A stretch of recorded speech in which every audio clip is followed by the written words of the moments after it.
నా మిత్రులకి అందరికీ నమస్కారం. ఈరోజు ఈ రాష్ట్రంలో ఒక అనాగరిక పాలన జరుగుతుంది.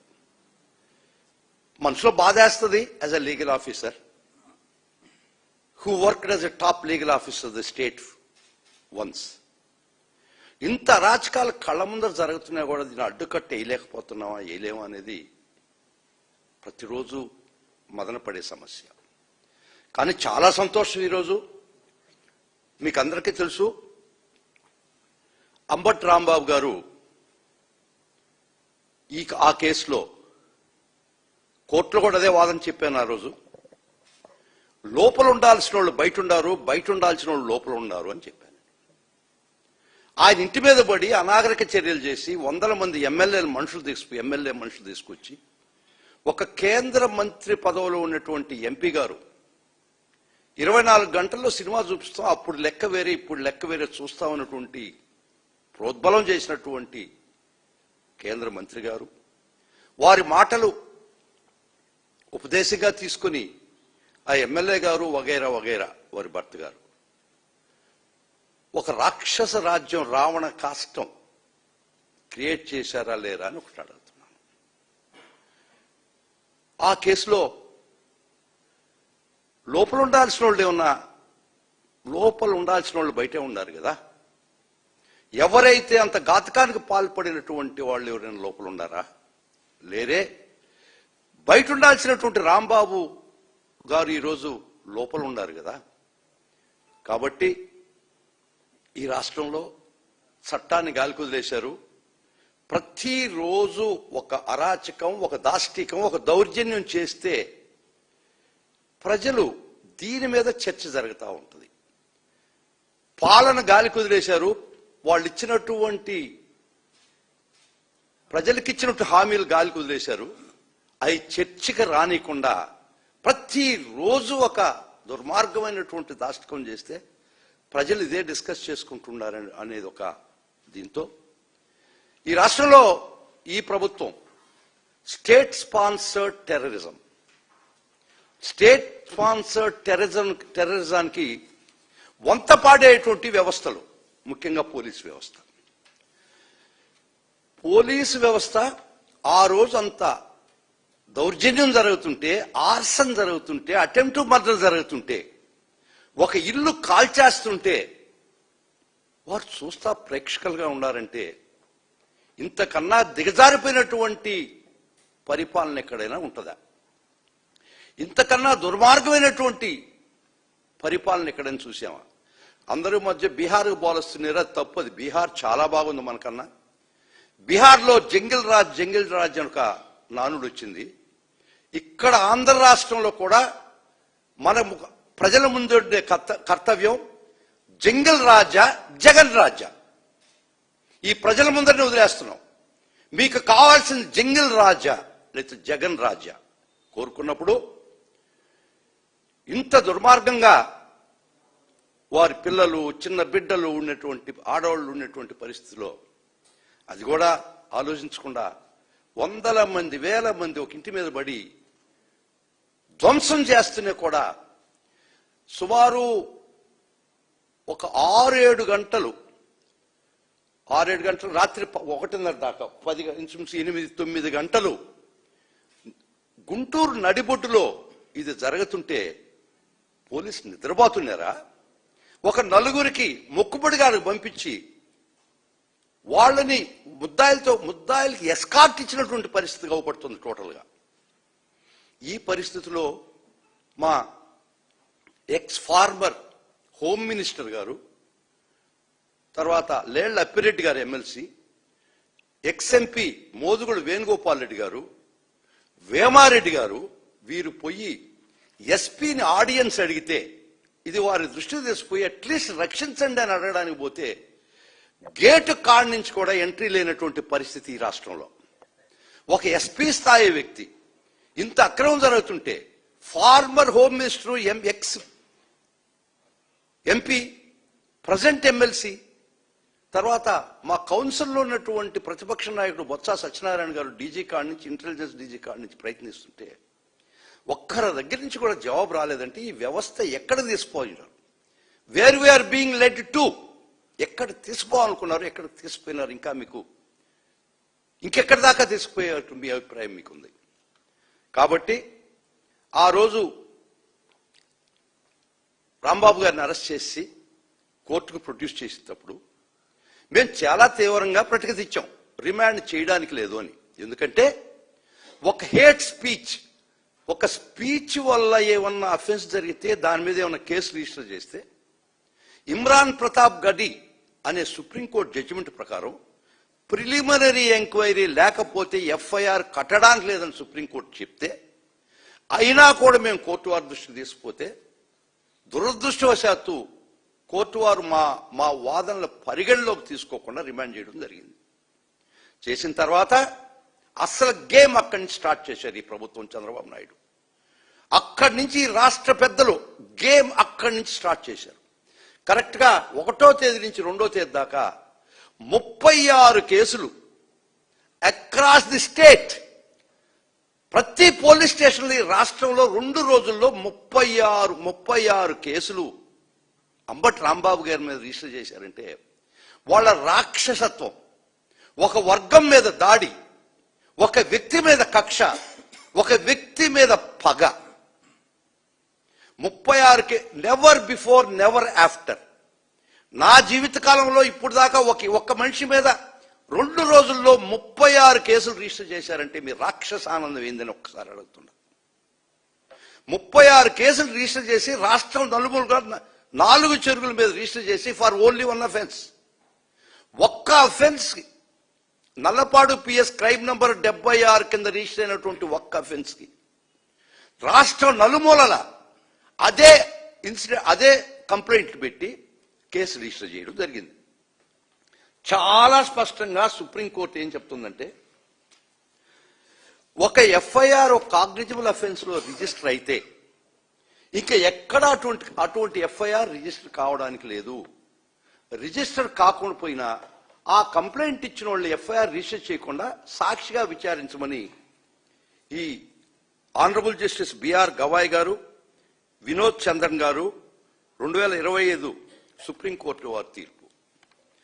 తర్వాత మొహమ్మద్ జుబేర్ ఈ కేసులో ఏం చెప్తుందంటే ఒక ఇన్సిడెంట్ మీద మల్టిపుల్ ఎఫ్ఐఆర్స్ చేయడానికి లేదు. ఇంకోటి టిటి యాంథోనీ ఈ కేసులో కూడా సుప్రీంకోర్టు ఏం చెప్తుందంటే ఒక్కసారి ఒక ఎఫ్ఐఆర్ రిజిస్టర్ చేసిన తర్వాత అదే విషయం ఇంకో కేసు ఎఫ్ఐఆర్ రిజిస్టర్ చేయడానికి లేదని చెప్పినా కూడా సుప్రీంకోర్టు చెప్పినటువంటి తీర్పు గాలి కుదిలేశారు.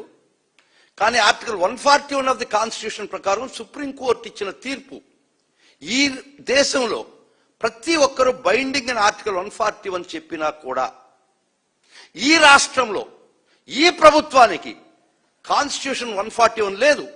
ఈ సుప్రీంకోర్టు జడ్జిమెంట్లు పనికిరావు, లెక్క చేయరు, ఖాతరు చేయరు. 36 కేసులు మీరు రిజిస్టర్ చేశారంటే అది ఈరోజు మా ప్రతి ఒక్క మిత్రుడు లీగల్ టీంలో ప్రతి ఒక్క advocate who belongs to YSRCP legal team ఒక సైనికుడుగా సుదర్శన్ రెడ్డి గారి ఆధ్వర్యంలో పనిచేశారు. ఈరోజు ఒక బ్రహ్మాండమైనట్టు చెప్పపెట్టు ఈ ప్రభుత్వానికి తెచ్చినటువంటి ఘనత YSR Congress party legal team దక్కద్దని పదే పదే చెప్తున్నా. ఒక మార్నింగ్ ఒక లంచ్ మోషన్ తీసుకొని 36 కేసులకి ప్లస్ ఇంకొక 2 కేసులకు తీసుకొని ఒక్క షాట్ విత్ 1 షాట్ ఆ ఎఫ్ఐఆర్ డస్ట్బిన్ లో కల్పించామంటే అది YSR Congress party legal cell యొక్క ఘనత, వాళ్ళ యొక్క శ్రమ, వారి యొక్క స్వేదము, వాళ్ళ యొక్క రక్తము, వాళ్ళ యొక్క పట్టుదల. ఖచ్చితంగా చెప్తున్నాం, ఎదుర్కొంటాం. ఈ అరాచకాలు, ఈ స్టేట్ స్పాన్సర్డ్ టెర్రరిజాన్ని ఖచ్చితంగా అడ్డుకట్టేస్తాం. ప్రతి వైఎస్ఆర్ కాంగ్రెస్ పార్టీకి సంబంధించినటువంటి అడ్వకేట్ ఎవరైనా సరే కాడ రక్తం పూట దాకా పోరాడతాడు. ఇక్కడ విరామం లేదు. 2 సంవత్సరాలు గడిచిపోయింది, ఇంకా కళ్ళు మూసుకుంటే ఇంక 2 సంవత్సరాలు ఉంటుంది. ఆఖరి సంవత్సరంలో మీ మాట కూడా ఎవరు వినరు. ఇంత అవసరమా? ఒక వ్యక్తి మీద ఆ అఫెన్స్ జరిగితే 76 క్రైమ్స్ రిజిస్టర్ చేశారు, ఓకే. ఆ అఫెన్స్ లో ఇల్లు తగలబెడితే, కార్లు తగలబెడితే ఇల్లు ధ్వంసం చేస్తే రాంబాబు గారిని హత్యా ప్రయత్నం చేస్తే ఏం సెక్షన్లు పెట్టాలా? ఆర్సన్ పెట్టాలన్నా పడలేదా? 307 పెట్టాలన్నా పడలేదా? పెట్టారా మీరు సెక్షన్లు? ఒక బెయిలబుల్ అఫెన్స్ పెట్టి నామకే వాస్తాడు, స్టేషన్ తీసుకొచ్చి స్టేషన్ బెయిల్ ఇచ్చి పంపిస్తారా? ఖచ్చితంగా చెప్తాం.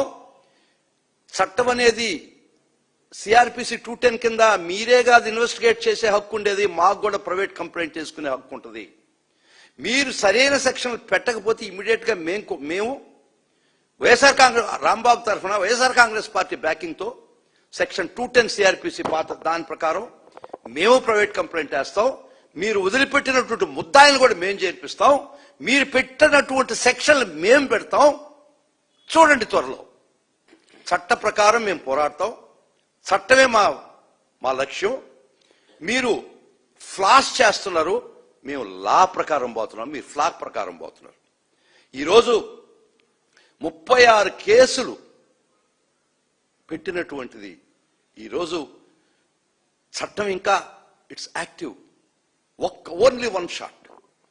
ఇది నిజంగా గౌరవ హైకోర్టు వారికి న్యాయస్థానాలకి ఒక్కసారి మీకు చెప్తున్నాం, గొంతెత్తి అడుగుతున్నాం మిమ్మల్ని అందరినీ, మహాప్రభువులారా, న్యాయస్థానం జడ్జిలారా, మీరనేవాళ్ళు లేకపోతే, మీరు కూడా లేకపోతే, మీరనేవాళ్ళు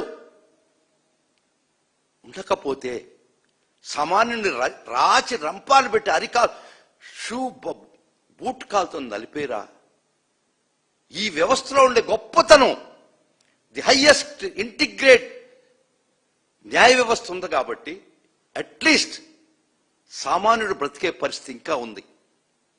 hats off to the judicial system of India అనేవాళ్ళు ఈ వ్యవస్థలో లేకుండా ఉండుంటే, ఇంత నిక్కచ్చమైనటువంటి తీర్పులు రాకుండా ఉండుంటే, మీరు ఆడింది ఆట పాడింది పాట కదా. మీకు గుర్తుందో లేదో, ఒక పోలీసు వ్యవస్థ రూలింగ్ పార్టీ కొమ్ముగాయడం అంటే చట్టాలని గాలి కుదిలేసి ఒక్క దగ్గర మటుకు చూస్తున్నాను నేను. అది ఈ దేశంలో ఎక్కడా చూడలేదు. ఇరాన్లో ఐఆర్జిఎస్ అని ఒకటి ఉంటుంది, ఇరానియన్ రెవల్యూషనరీ గార్డ్ కోర్ అని, జీసీ. వాళ్ళు కొమేనీకి మాత్రమే బదులు, ప్రజలకు కాదు. ఆ విధంగా మీరు పాలకులకు మాత్రమే బద్దులై పాలకులు చెప్పినట్టే విని చట్టాన్ని గాల్లో వేసినటువంటి ప్రతి పోలీస్ ఆఫీసర్కి గారికి ఒక గుర్తు చేస్తున్నారు. మీరు చట్ట ప్రకారం ఒక్కసారి రీడ్ చేస్తుండా 166 ఐపీసీ 138 ఆఫ్ బిఎన్ఎస్ ప్రకారం public servant డిసోబేయింగ్ law with intent to cause injury to any person, whoever being a public servant, knowingly disobeys the direction of any law as to way that he is to conduct himself, and such public servant intending to cause or knowing it likely that he will by such disobedience cause injury to any person shall be punished with imprisonment. దీని ప్రకారం మీకు అంబటి రాంబాబు గారు crime number 76 లో ఆ complaint it had been published across the state. ఈ రాష్ట్రం అంతా తెలిసినటువంటి విషయం. అది ఆయన రిమాండ్ అయినాడని తెలిసిన విషయం. ఆయన ఎందుకు రిమాండ్ అయినది ఆ రోజు జరిగింది పేపర్లో, టీవీల్లో, ప్రతి మాధ్యమంలో ప్రచురితమైన విషయం. అయినా కూడా మీ యొక్క తాపేదారులతో మీరు కంప్లైంట్ తీసుకొని 36 కేసులు మీరు రిజిస్టర్ చేయించారంటే you are disobeyed the law of honourable supreme court as contained in Tito Anthony, his lordship Gawai's judgment, as well as Zubair. Mere law, as per Article 141, it is binding on you and me in the entire country. So, knowingly fully well that you are not supposed to reach the case, you have violated the law and reached the case to cause injury to Ambat Rambabu. We are also pursuing that. Kachitanga then we take it to logical end. And ఒకవేళ మేము remand కూడా challenge చేశాం. ఆ remand challenge చేసేటప్పుడు కూడా కొన్ని తప్పిదాలు దొరికాయి కాబట్టి రిమాండ్ అప్పుడు దాన్ని కూడా మేము we are taking to logical and ఎవరైనా మేము it is under our examination. ఆ కోర్టు తీర్పు సరిగా లేదు చట్ట ప్రకారం అనుకుంటే వారి మీద కూడా కంటెంప్ట్ చేయడానికి సిద్ధంగా ఉన్నాం. ఎందుకంటే now or never, once for all, it's enough. It is enough forever. We will not allow the law to be plundered by you people. చట్టాన్ని మీ ఇష్టం వచ్చినట్టు, ఇష్టం వచ్చిన రీతిలో, ఇష్టం వచ్చిన వ్యక్తిని మీరు పర్సిక్యూట్ చేస్తుంటే ఇది persecution to the peak. Persecution to the peak, that is the state of affairs in Andhra Pradesh. కాబట్టి ఖచ్చితంగా విల్ టేక్ సీరియస్ యాక్షన్. ముఖ్యంగా ఇంకా సంతోషకర విషయం, ఈరోజు ఆ క్రైమ్ నంబర్ 76 అనే కేసులో వాళ్ళు మన పోలీస్ కస్టడీకి పిటిషన్ వేయడం జరిగింది. బెయిల్ ఇవ్వకూడదని పిటిషన్ వేస్తూ, కౌంటర్ వేస్తూ ఆ పోలీస్ కస్టడీకి పిటిషన్ వేయడం జరిగింది. మన శుక్రవారం చాలా తీవ్రమైన ఆర్గ్యుమెంట్ జరిగింది, మార్నింగ్ టు ఈవినింగ్. ఈ రోజు గౌరవ మ్యాజిస్ట్రేట్ వారు వేసినటువంటి పోలీస్ కస్టడీ తిరస్కరిస్తూ అంబటి రాంబాబు గారికి ఆ ఒరిజినల్ ఫస్ట్ కేసులో బెయిల్ మంజూరు చేసిందని చెప్పడానికి చాలా సంతోషపడుతున్నాను. This is a news.